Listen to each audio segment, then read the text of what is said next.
भक्तों राधे राधे, जय श्री कृष्णा।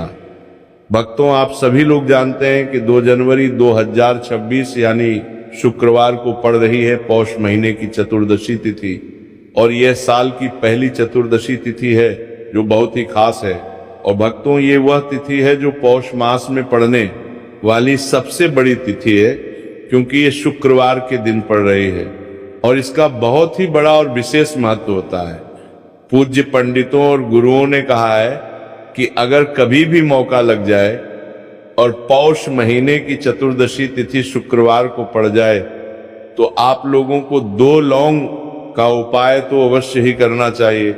इन दोनों का संयोग बहुत ही कम आता है। इसी के साथ में पंडितों और गुरुओं ने अपनी शिव पुराण कथा में बताया है कि इस दिन आपको 2 लौंग का उपाय तो आपको अवश्य ही करना चाहिए, क्योंकि ऐसा दिन पूरे साल में सिर्फ एक ही बार आता है। और भक्तों आप सभी लोग जानते हो कि शुक्रवार चतुर्दशी का अगर सबसे बड़ा कोई उपाय है तो वो 2 लौंग वाला उपाय है। तो भक्तों इस शुक्रवार के दिन आप लोगों को इस 2 लौंग वाले उपाय को जरूर करना है।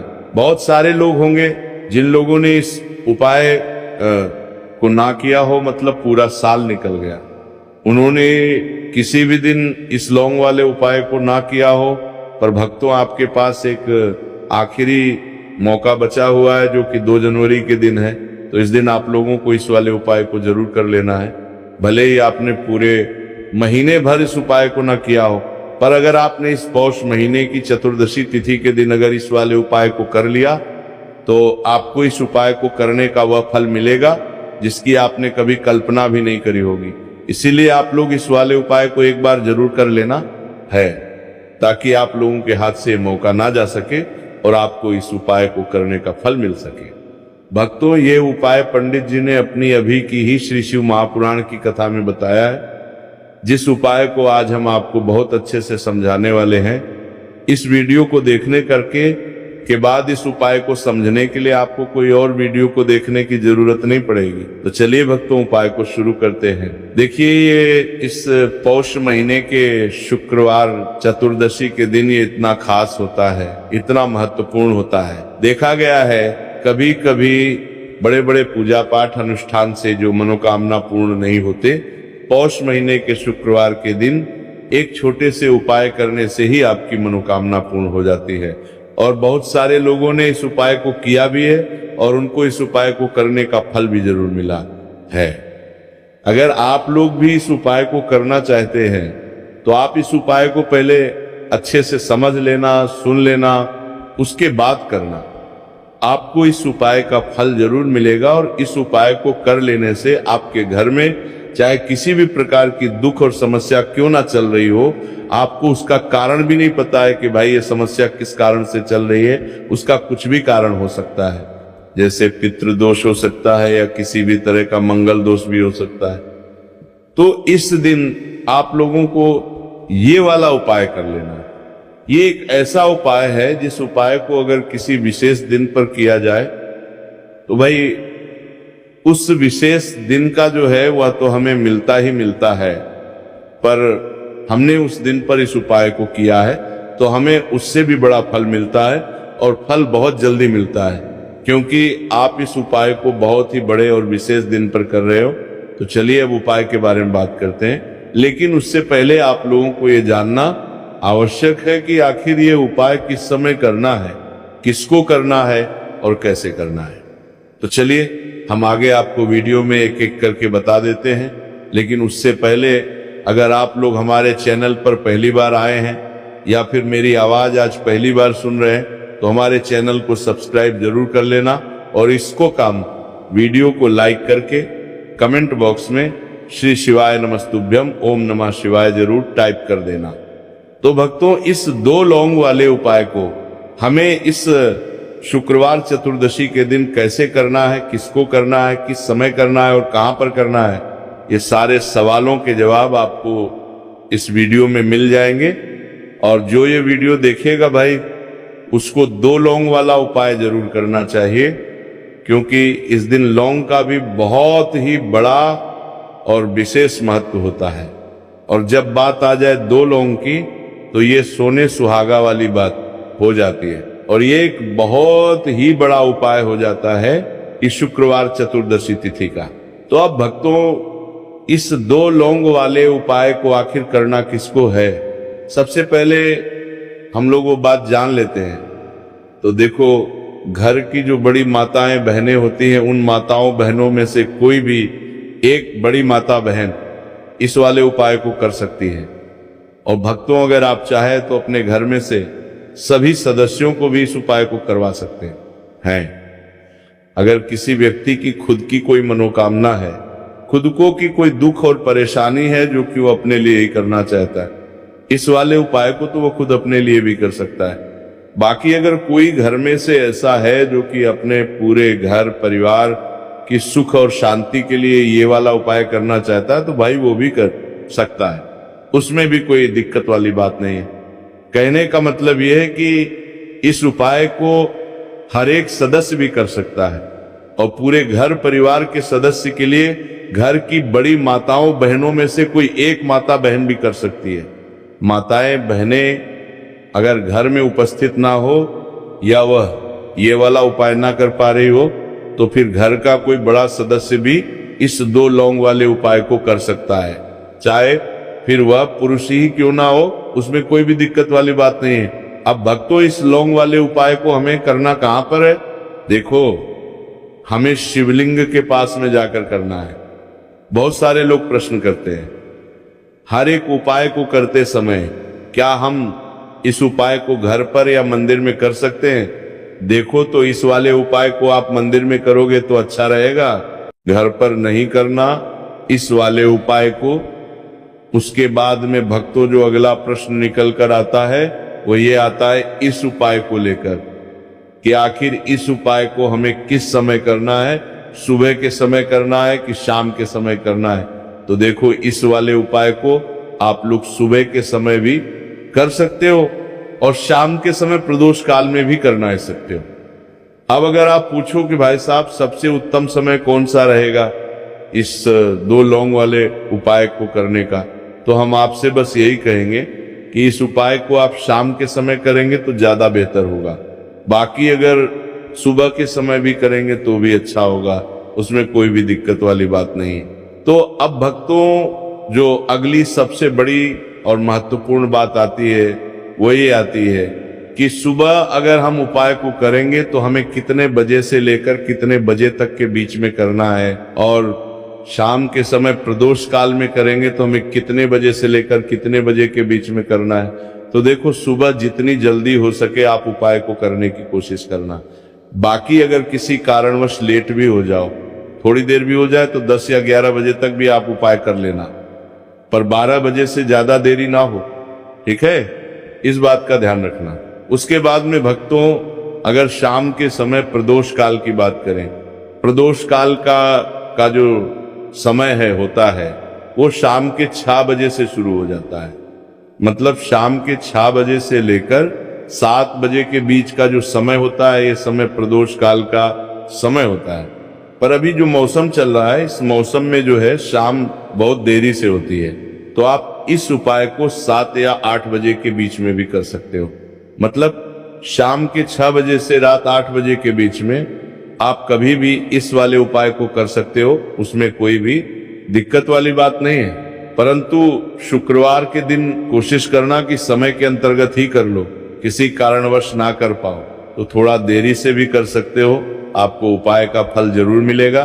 देखिए, इस वीडियो में जितने भी उपाय हम आपको बताएंगे सभी उपाय सरल है। देखो, गुरुजी ने कहा है कि शुक्रवार के दिन आपको चौमुख दीपक वाला उपाय तो अवश्य ही करना चाहिए।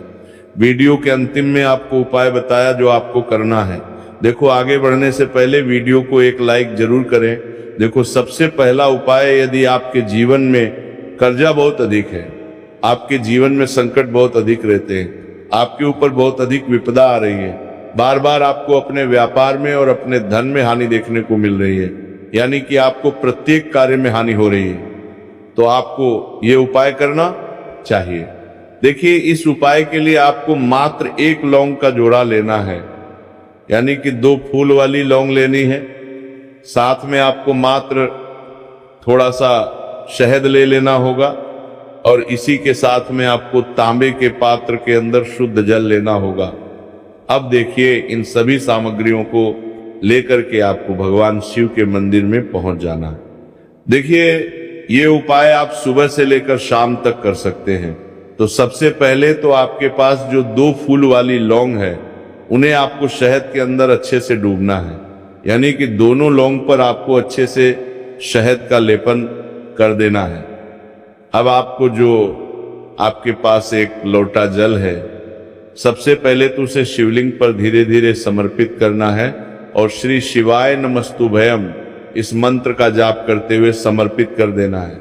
अब आपके पास जो 2 फूल वाली लौंग है शहद से, उसे आपको शिवलिंग पर अर्पित करना है और आपको प्रार्थना करनी है कि जीवन में जो रोग की स्थिति है वह समाप्त हो, जीवन के जो संकट और समस्याएं हैं वह सभी समाप्त हो, जीवन से जो कर्ज की समस्या है वह समाप्त हो। इस प्रकार से प्रार्थना करते हुए ये जो 2 फूल वाली लौंग ही शहद संयुक्त इससे आपको शिवलिंग पर अर्पित कर देनी है। आपकी जो भी समस्या होगी इस शुक्रवार के दिन अवश्य ही समाप्त हो जाएगी। तो इस प्रकार से आपको पहला उपाय करना है। अब हम बात कर लेते हैं दूसरे उपाय के बारे में। देखो ये उपाय आपके लिए सर्वश्रेष्ठ होने वाला है। देखिए, इस उपाय के लिए आपको मात्र 5 हरे मूंग के दाने आपको साबुत लेने हैं, खंडित नहीं होने चाहिए, इस बात का ध्यान रखें। और इसी के साथ में आपको एक तांबे के पात्र के अंदर अपने घर से शुद्ध जल ले लेना है। अब भक्तों, इन सभी सामग्रियों को लेकर के कि आपको सीधे पहुंच जाना है भगवान शिव के मंदिर में। देखिए, इस उपाय को भी आप सुबह भी कर सकते हैं और शाम के समय में भी कर सकते हैं। देखिए, भगवान शिव के मंदिर में पहुंचने के बाद आपके पास जो 5 हरे मूंग है, उनमें से पहला जो हरा मूंग है, आपको शिवलिंग के सामने जो नंदी महाराज होते हैं और उनका जो पैर उठा हुआ होता है, वहां पर आपको पहला हरा मूंग समर्पित कर देना है और आपको ओम नमः शिवाय इस मंत्र का जाप कर लेना है। फिर आपको दूसरा हरा मूंग लेना है और शिवलिंग पर जो श्री गणेश जी वाला स्थान होता है, वहां पर आपको ये दूसरा हरा मूंग समर्पित कर देना है। यानी कि शिवलिंग के सीधे तरफ आपको ये दूसरा हरा मूंग समर्पित करना है और फिर आपको ओम नमः शिवाय या फिर ओम लक्ष्मी नारायण नमः इस मंत्र का जाप कर लेना है। तीसरा, हरा मूंग का दान आपको भगवान शिव की सबसे प्रिय पुत्री माता शोक सुंदरी वाले स्थान पर समर्पित करना होगा। शिवलिंग की जो जलाधारी होती है, जहां से जल बह के आता है, उसी जलाधारी के बीच में जो कहीं ना कहीं उठी वही लाइन होती है, सांप की आकृति के रूप में। वहीं पर आपको तीसरा हरा मूंग समर्पित करना है और फिर आपको ओम नमः शिवाय इस मंत्र का जाप कर लेना है।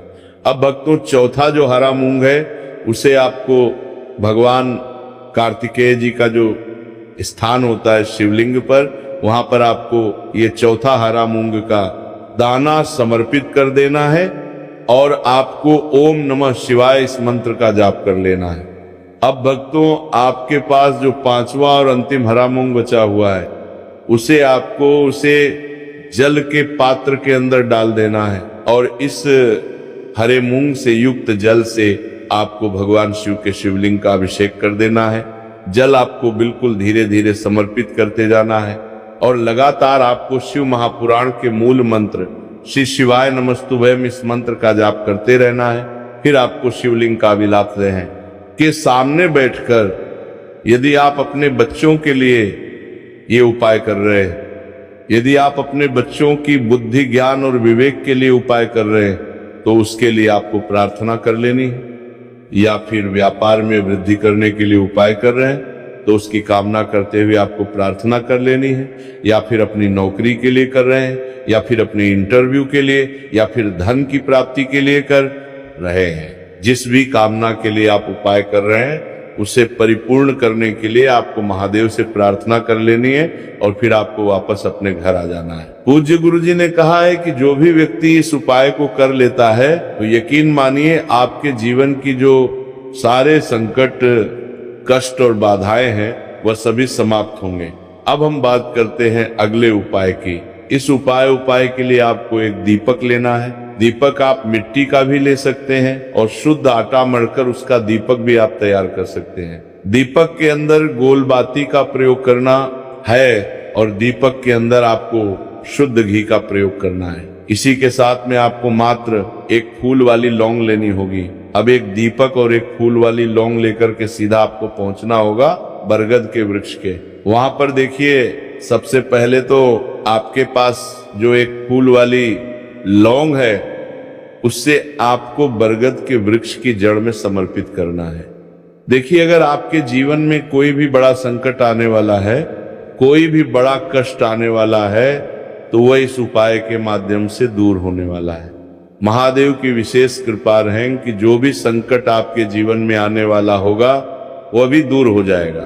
तो आपको एक लौंग समर्पित करनी है बरगद के वृक्ष की जड़ में, और वहीं पर आपको जो है गोल बाती वो दीपक जो आप लेकर के गए हैं उससे भी वहां पर प्रज्वलित कर देना है। देखिए, जब भी आपको जीवन में साल लगने लगे कि आपके जीवन में कुछ भी अच्छा नहीं चल रहा, तब भी आपको कोई उपाय करना है। तो इस प्रकार से आपको ये उपाय करना है। अब हम जान लेते हैं चौथे विशेष उपाय के बारे में। देखिए, यदि आपके विवाह में, शादी में कोई भी समस्या आ रही है, यदि आपका जो कर्ज है वो दिन पर दिन बढ़ते ही जा रहा है, तो आपको ये चमत्कारी उपाय करना चाहिए। कोई भी समस्या अगर जीवन में है तो उसे दूर करने के लिए आपको ये उपाय करना चाहिए। मंगल दोष से जुड़ी हुई समस्या भी है, तब भी आपको ये उपाय करना चाहिए। देखिए, इस उपाय के लिए आपको एक तांबे के पात्र के अंदर अपने घर से शुद्ध जल लेना है और इसी के साथ में आपको एक चुटकी लाल चंदन लेना होगा। अब आपको क्या करना है कि जो लाल चंदन आपने लिया है उसे आपको उससे जल के पात्र के अंदर डाल देना है और ये जल जो है आपको लाल चंदन से युक्त तैयार कर लेना है। और ये लाल चंदन से युक्त जल आपको भगवान शिव के मंदिर में लेकर के पहुंचना है। लेकिन ये उपाय भी आप सुबह से लेकर के शाम तक कर सकते हैं। अब भक्तों, ये जो लाल चंदन से युक्त जल है, इससे आपको भगवान शिव के शिवलिंग पर धीरे धीरे अर्पित कर देना है और आपको लगातार श्री शिवाय नमस्तुभयम इस मंत्र का जाप करते रहना है। देखिए, यदि आपके जीवन में विवाह से जुड़ी समस्या चल रही है तो आपको मंगलेश्वर महादेव का स्मरण करना है, और जीवन में अधिक कर्ज की समस्या है तो आपको मुक्तेश्वर महादेव का स्मरण करना है। देखना, एक दिन आपकी सब तरह की समस्या जल्दी ही समाप्त हो जाएगी।